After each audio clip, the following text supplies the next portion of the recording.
심장은 우리 몸에서 가장 중요한 기능을 하는 장기 중에 하나입니다. 피를 펌프질해서 온 몸으로 순환시킵니다. 오늘 본문 말씀은 예수님께서 70인의 제자들을 파송하시는 얘기입니다. 우리 이 이야기 속에서 믿음의 공동체가 마치 우리 심장처럼 예수님을 중심으로 모였다 흩어지는 순환의 역동적 움직임을 보게 됩니다. 예수님께서 세상에서 택하신 사람들을 부르시고 또 훈련시키신 뒤에 세상으로 보내십니다. 세상에서 맡겨준 일을 다 하고 다시 이들은 예수님께로 돌아옵니다. 순환의 역동성이 보여지죠. 그렇습니다. 하나님께서는 이 순환의 원리를 통해서 이 세상에서 하나님의 나라를 세워가십니다. 예수님께서 공생의 사역을 하실 때는 심장처럼 순환의 중심 역할을 하셨습니다. 그러다가 예수님께서 부활 승천하신 뒤에 교회가 그 순환의 중심 역할을 하게 됐습니다. 바울은 그래서 교회를 그리스도의 몸이라고 불렀던 것입니다. 오늘 이런 관점에서 본문을 살펴보도록 하겠습니다. 1절을 보면 이렇게 말씀하고 있습니다. 주께서 따로 70인을 세우사 친히 가시려는 각 동네와 각 지역으로 둘씩 앞서 보내시며 70인을 보내셨다는 거죠. 70인 누굴까요? 잘 모릅니다. 성경이 자세하게 설명하고 있지 않기 때문에. 그런데 이들을 부르심을 받았을 때 이들은 12제자처럼 모든 걸 내려놓고 주님의 부르심에 응하지 않았습니다. 저마다 자기 생업에 종사하며 부름을 받아 훈련을 받았습니다. 그래서 이들은 초대교회 시절에 평신도 지도자로서 기둥처럼 초대교회의 쓰임을 받았던 것입니다. 자, 여기서 중요한 것은 70인이 파송을 받았다는 것입니다. 12제자가 파송받은 게 아니라 물론 먼저 앞에서 그들도 받았지만 그들 이외에 70인이 또 파송을 받았다는 것이 그렇습니다. 세상으로 보내심을 받은 사람들은 12제자들과 같은 전문적 신학 훈련을 받은 목회자나 선교사만이 아닙니다. 이 70인과 같은 평신도 그리스도인들도 보내심을 받았습니다. 이것은 오늘 우리 모든 그리스도인들이 세상으로 보내심을 받았다는 사실을 확인시켜주는 말씀이에요. 사랑하는 여러분, 예배 후에 우리는 세상으로 보내심을 받게 됩니다. 마치 심장에서 새로워진 피가 동맥을 타고 온몸으로 퍼져나가듯이 주님께서 예배로 새로워진 우리를 세상으로 보내십니다. 그래서 중요한 것은 우리가 세상으로 나갈 때 보내심을 받았다. 이 파송 의식을 가지고 가는 게 중요하다 그 말이에요. 보내심을 받았다. 그냥 가면 안 됩니다. 나는 보내심을 받았다. 이 파송 의식을 가지고 가야 돼요. 우리가 세상으로 보냄을 받았을 때 우리가 가서 하나님의 나라를 이루는 게 아니에요. 우리가 가서 사람들을 구원해내는 게 아니에요. 우리가 가서 교회를 세우고 우리가 어떤 놀라운 일들을 하는 게 아니에요. 주님이 오셔서 하실 거예요. 그걸 준비하는 거예요. 가서 그 자리에 가서 주님 오시기를 기도하고 주님이 오셔서 일할 영적 터전을 만들고 사람들에게 예수님을 소개해서 그들이 예수님을 영접함으로 주님이 그들 가운데 임하시도록 그런 일들을 하라고 먼저 우리를 보내신 것입니다.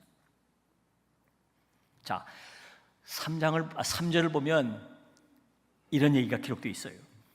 내가 너희를 보냄이 어린 양을 이리 가운데 보냄과 같도다.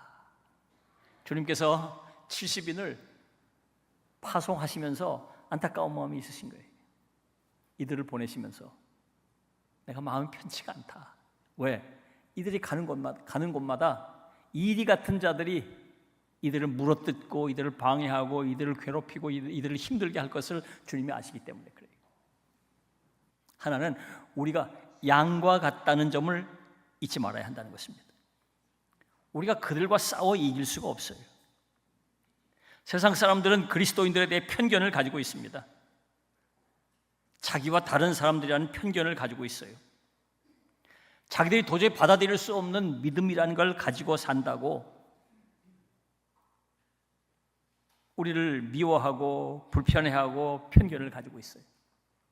잘 같이 얘기하다가 잘 같이 더불어 일도 하다가 영적인 얘기가 나오거나 예수 얘기만 나오면 갑자기 이리로 돌변합니다.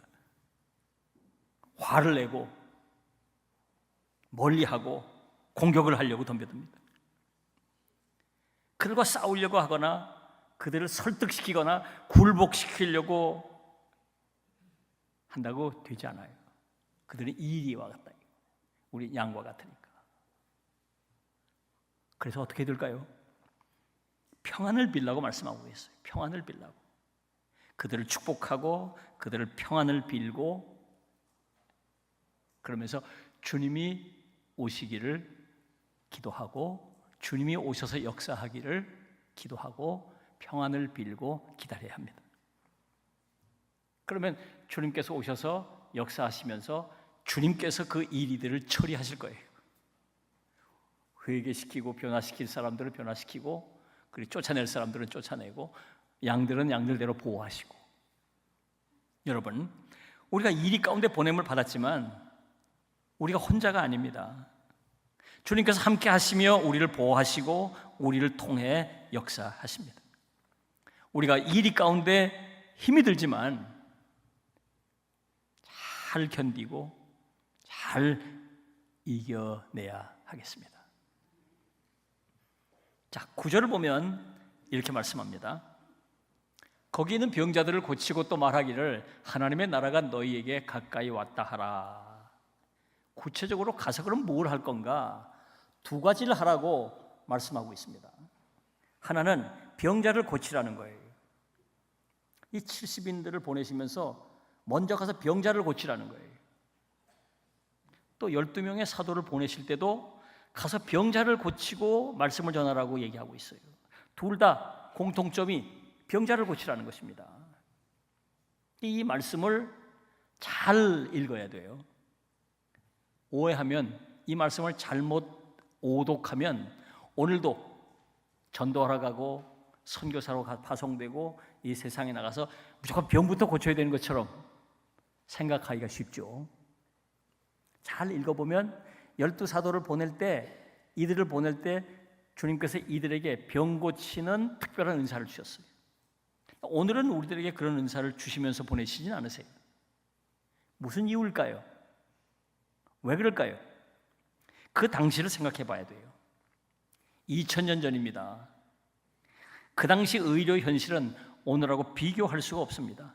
의학적 지식이 형편없었고 의료 체계라는 것 자체가 갖춰져 있지 않았습니다.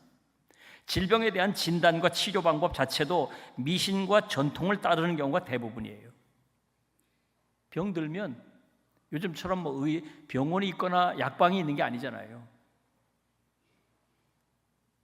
무당을 찾아가거나 또 그 마을의 원로를 찾아가서 조언을 듣는 정도고, 치료한다는 것도 다 민간요법, 엉뚱한 민간요법으로 하는 것이죠. 그러나 가난한 사람은 그것마저도 하지 못해요. 그래서 병에 걸리면 그냥 그대로 그 질병에 노출돼서 질병과 씨름할 수밖에 없는 딱한 처진 거예요. 그런 뜻에서 병자를 고치라고 말씀하신 것이에요. 오늘 우리는 어떻습니까? 상황이 다르죠. 최첨단 의료 환경 속에 살아갑니다. 약국, 병원, 의료 시스템 최첨단으로 지금 잡혀 있잖아요. 질병에 걸리면 빨리 전문 의료 체계 안으로 그분들을 보내서 의료인들로 하여금 그들을 치료할 수 있도록 우리가 도와야죠. 성경에 치료하라고 그랬다고 병원에 가지 말고 약도 먹지 말고 이리 오라고 기도해 준다고. 이건 올바른 태도가 아니에요. 그렇게 하라는 얘기가 아니에요. 그렇게 하라는 얘기가 아니에요. 그 전문 지금은 이런 때가 아니니까 의료진이라고 보내고 그들을 위해서 우린 기도하고 잘 병 낫도록 빨리 의료진으로 보내야 되겠죠. 그러면 우린 누구에게 관심을 가져야 할까요? 오늘 현대인들은 또 다른 고통들을 겪고 있는 사람들이 많아요. 영적인 고통을 겪는 사람들, 마음의 고통을 겪는 사람들, 삶에 지치고 삶의 인생의 고통을 겪는 사람들이 많아요. 우린 그들의 고통을 헤아리면서 그들 곁으로 다가가라, 그런 얘기죠. 가서 그들을 손잡아주고 그들을 위로하고 그들을 축복하고 용기를 주고 그들을 위해 기도하라. 그래서 주님이 그들에게 찾아오시도록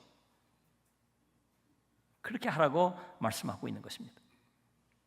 자, 그리고 나서 이제 결정적으로 뭘 하라고 말씀하시냐면 하나님의 나라가 너에게 가까이 왔다는 메시지를 전하라고 말씀하셨어요. 복음을 전하라는 것이죠. 예수님께서 70인에게 가서 이렇게 말하라고 가르쳐 주셨어요. 하나님의 나라가 너희에게 가까이 왔다. 이렇게 말하라는 거예요. 이렇게 딱. 따옴표를 딱 하면 하나님의 나라가 너희에게 가까이 왔다. 이 말은 당시 유대인들은 무슨 뜻인지 금방 알아들어요. 오늘은 우리가 이렇게 말할 수가 없잖아요. 세상에 길거리 가는 사람이 하나님의 나라가 당신에게 가까이 왔습니다. 그럼 뭐라고 대답할까요? 그래서 어쩌라고? 뭐야 그게 무슨 얘기야? 요즘은 이렇게 말하면 안 되잖아요. 이걸 오늘 현대인이 알아들을 수 있는 말로 번역을 해야죠. 번역을. 어떻게 번역을 해야 하면 좋을까? 무슨 얘기를 가서 해야 될까? 이거는 이제 우리 각자의 몫이에요. 기도하면서 성령의 감동을 따라 무슨 얘기를 어떻게 전하면 좋을까? 주님이 오셔서 주의 역사가 이루어짐으로 하나님의 나라가 시작될 것이라는 얘기를 어떻게 하면 좋을까? 여러 가지 사람의 상황에 따라 이야기할 수 있겠죠. 이 말씀을 여러분의 말로 여러분의 상황에 맞게 다시 번역을 해야 돼요. 하나님께서 당신에게 놀라운 계획을 가지고 있으십니다. 하나님께서 당신을 주목하고 계십니다. 하나님께서 당신을 사랑하십니다. 하나님께서 당신을 부르십니다. 여러 가지 말로 여러분의 말로 번역을 할 수 있어요. 번역을 할 수 있어요. 가서 세상으로 우리를 보내신 이유는 이렇게 하나님의 나라가 가까이 왔다는 얘기를 우리 말로 전하라고 우리를 보내셨다는 것입니다. 여러분 이 점을 잊지 말아야 돼요. 자, 다시 심장 얘기를 해보겠습니다. 피는 정맥을 타고 심장으로 모입니다. 모여 산소 공급받고 새로운 피로 거듭납니다. 그리고 동맥을 타고 온 몸으로 흩어집니다. 온 몸에 산소와 영양분을 공급하여 생명력을 불어넣습니다. 우린 이 피와 같습니다. 교회에 모여 새롭게 거듭납니다. 그리고 이제 세상으로 흩어집니다. 세상에 나가 주의 사랑을 전하고 주의 말씀을 전하고 이 세상에 생명의 역사가 시작되도록, 주님의 역사가 시작되도록 준비하고 문을 열기 위해 보내심을 받았습니다. 이제 예배를 끝나고 예배 마치고 여러분들이 세상으로 흩어질 것입니다. 주님께서 여러분을 보내셨다는 사실을 기억하고 파송의식을 가지고 세상으로 나아가시기를 주님의 이름으로 부탁합니다. 기도하겠습니다. 주신 말씀을 생각하면서 하나님 앞에 다짐과 결단의 기도를 드립니다. 다 같이 기도하겠습니다.